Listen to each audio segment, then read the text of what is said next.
Hello friends, तो कैसे हैं आप लोग। उम्मीद करते हैं अच्छे होंगे। तो चलिए बिना बकवास के सीधे आज के टॉप प्रश्न को देखते हैं कि कौन से आज के हमारे वे टॉप प्रश्न हैं। तो दोस्तों आपका पहला टॉप प्रश्न है, भारत की राष्ट्रगान गाने की अवधि कितनी है। तो दोस्तों आपको बताना है कि भारत की राष्ट्रीय गान जो है उसको गाने में कितना समय लगता है। तो दोस्तों याद रखने 52 सेकंड का समय लगता है, यानी इसका ऑप्शन ए बिल्कुल सही आंसर हो जाएगा। दोस्तों आपका दूसरा टॉप प्रश्न है, ऐसा कौन सा जीव है जो लगातार 3 साल सोता रहता है। दोस्तों याद रखना है घोंगा एक ऐसा जीव है जो लगातार 3 साल तक सोता रहता है। दोस्तों आपका तीसरा प्रश्न है, भारतीय मुद्रा का नाम रुपया किसने रखा। तो दोस्तों याद रखना है शेरशाह ने भारतीय मुद्रा का नाम रुपया रखा था। दोस्तों आपका चौथा प्रश्न है, उगते सूरज की भूमि किसे कहा जाता है। तो दोस्तों याद रखना है जापान को उगते सूरज की भूमि कहा जाता है, यानी इसका ऑप्शन बी जो होगा बिल्कुल सही आंसर हो जाएगा। दोस्तों आपका पांचवा प्रश्न है, भारत के कितने राज्य बांग्लादेश की सीमा को छूता है। तो दोस्तों याद रखना है भारत के 5 राज्य बांग्लादेश की सीमा को छूता है, यानी इसका ऑप्शन ए बिल्कुल सही आंसर हो जाएगा। दोस्तों आपका छठा प्रश्न है, जियो और जीने दो किसका नारा है। तो दोस्तों याद रखना है महावीर स्वामी का नारा जियो और जीने दो था, यानी इसका ऑप्शन बी जो होगा बिल्कुल सही आंसर हो जाएगा। दोस्तों आपका सातवां प्रश्न है, पाकिस्तान देश में कौन सी भाषा बोली जाती है। तो याद रखना है दोस्तों उर्दू भाषा पाकिस्तान देश में बोली जाती है।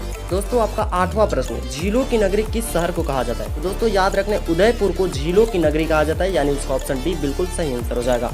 दोस्तों आपका 9वां प्रश्न है, किस पेड़ की लकड़ी सोने से महंगी होती है। तो दोस्तों याद रखना है लाल चंदन की लकड़ी जो होती है वह सोने से भी महंगी होती है, यानी इसका ऑप्शन बी बिल्कुल सही आंसर हो जाएगा। दोस्तों आपका 10वां प्रश्न और इस वीडियो का लास्ट प्रश्न है कि भारत की राष्ट्रीय चिन्हों में कितने शेर होते हैं। तो दोस्तों याद रखना है भारत के राष्ट्रीय चिन्हों में 4 शेर होते हैं, यानी इसका ऑप्शन सी जो होगा बिल्कुल करेक्ट आंसर हो जाएगा। तो दोस्तों वीडियो कैसी लगी कमेंट में जरूर बताइएगा। मिलते हैं नेक्स्ट वीडियो में, तब तक के लिए जय हिंद जय भारत।